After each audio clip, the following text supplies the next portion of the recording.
გვარამია, ნოდია პირველი ანტიქართველი.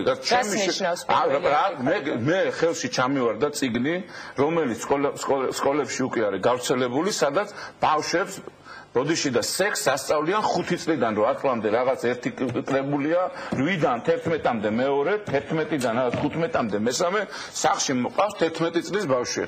მე ძალიან კარგად ვიცი რა უნდა ისწავლო, რა არის, რა უბედურება არის ესა.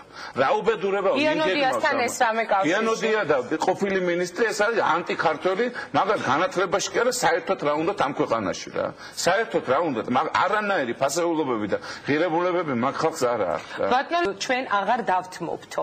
რას ნიშნავს მაშინ, როგორ წარმოგიდგენიათ აი მოვლენების განვითარება, რას ნიშნავს აღარ? სხვათა შორის მინდა გითხრათ, რომ აი ესე კონკრეტული პასუხი არ არსებობს. აი მაგალითად არსებობს, თქვათ, ეროვნული დაუმორჩილებლობა. ეხლა ჩემთან იყვნენ ძალიან რამოდენიმე სკოლის მოსწავლეების მშობლები, ძალიან დიდი რაოდენობები და ესეთი რამე მითხრეს, ბევრნი. ესეთი რამე მითხრეს, იმის მერე გიანოდია რომ დაინიშნა განათლების მინისტრად, ეგება აღარ ვატაროთ ბავშვების სკოლაში. რა უცნაური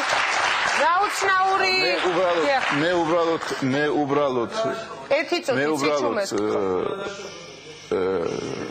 მე უბრალოდ ბავშვი უკეთეს განათლებას მიიღებს ოჯახში ესეთ თვიან მისი მშობლები. კარგი, თუ შეიძლება რეპლიკების გარდა. მე უბრალოდ მინდა ვთქვა, რომ ეს არის ერთ-ერთი მაგალითი ფორმისა, როგორ შეიძლება პროტესტი გამოუცხადო ამ ხელისუფლებას და ეს არ ეხება მარტო სკოლებს, არიან ძალიან ბევრი საჯარო ინსტიტუტები და სახელმწიფო ორგანიზაციები. აქედან გამომდინარე ეს რო ესე არ მოხდეს და მე პირადად არ მინდა რომ ეს ესე მოხდეს, ხელისუფლებამ უნდა გამოიბერტყოს ყურები, გაახილოს თვალები და გააკეთოს ის, რაც არის საზოგადოების და ხალხის მოთხოვნა.